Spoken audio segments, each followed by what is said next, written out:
Hi, good morning, everyone. So, myself, Anvita Gangan, and my presentation topic is phase 3 of clinical trials. So, before starting with the phase 3, I just want to uh, just give a flashback on the phases of clinical trials. So, as we know that there are 4 phases, like phase 1 to phase 4, but we do have phase 0 also, which is not mandatory, and as it is a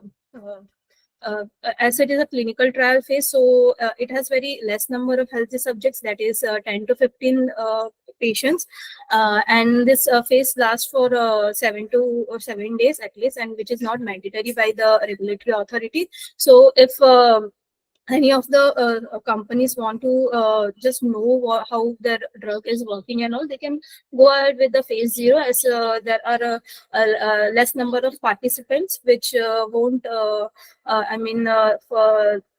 won't be much investment in phase 0. So as per the financial needs also, it is very cheap as compared to other phases.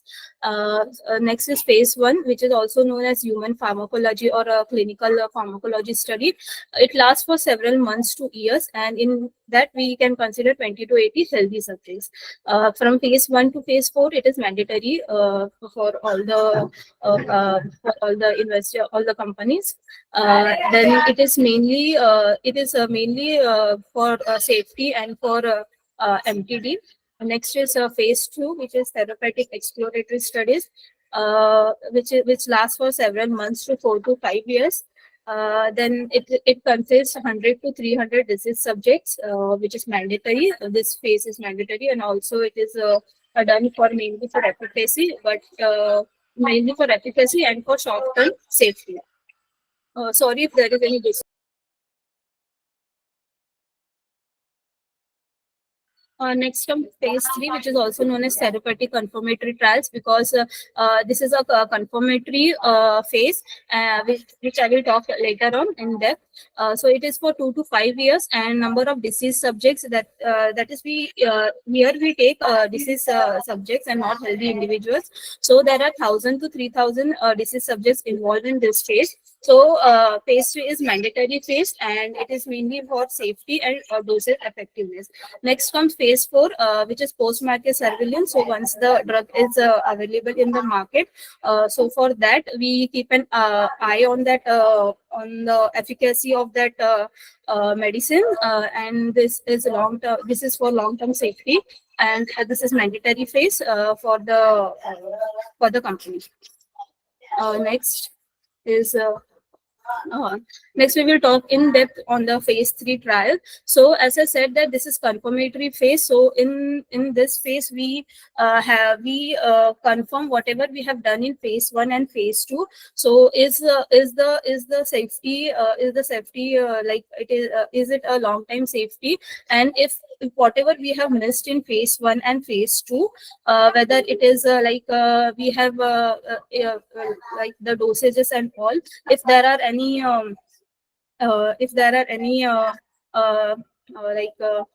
we have any uh, uh,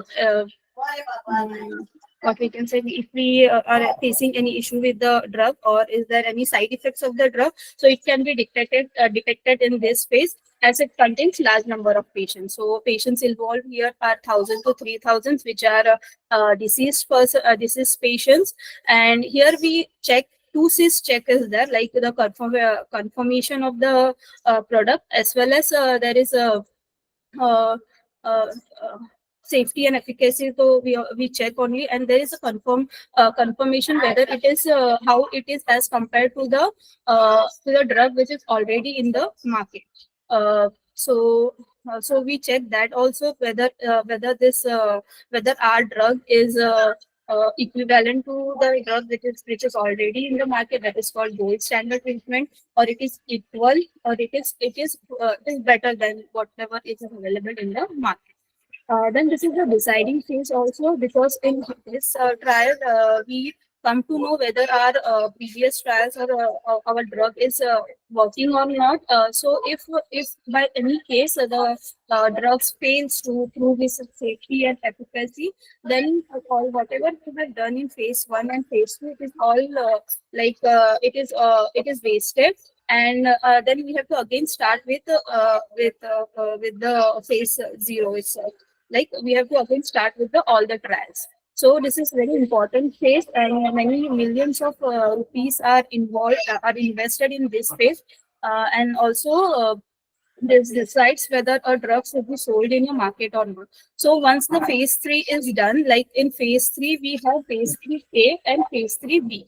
So in phase 3A, whatever I have said, like the safety and efficacy is tested, then the gold standard treatment, it is compared with the gold standard treatment. And if it is okay, like all the phase 3 has been passed, so in phase 3A, what we do is we submit it to we submit the clinical trials document to the health authority or the regulatory authority for getting the approval for NDA, that is new drug application. So if our drug gets tested and it is passed in all three trials, then it will go for regulatory authority submission. So once our regulatory authorities approve our drug, the safety and efficacy is proved by our drug. So in phase 3B comes, so that is not a mandatory phase by the regulatory authority. It is just this is just for purpose of commercializing and marketing purpose. So, and if all the trials results, they can give it as a they can give it for marketing purposes, and it is considered for promotions. So this is all regarding phase 3 trials. And once phase 3A and phase 3B is done, then it goes to phase 4, which is post-market surveillance post, which comes after phase 3 from my end. Okay. So this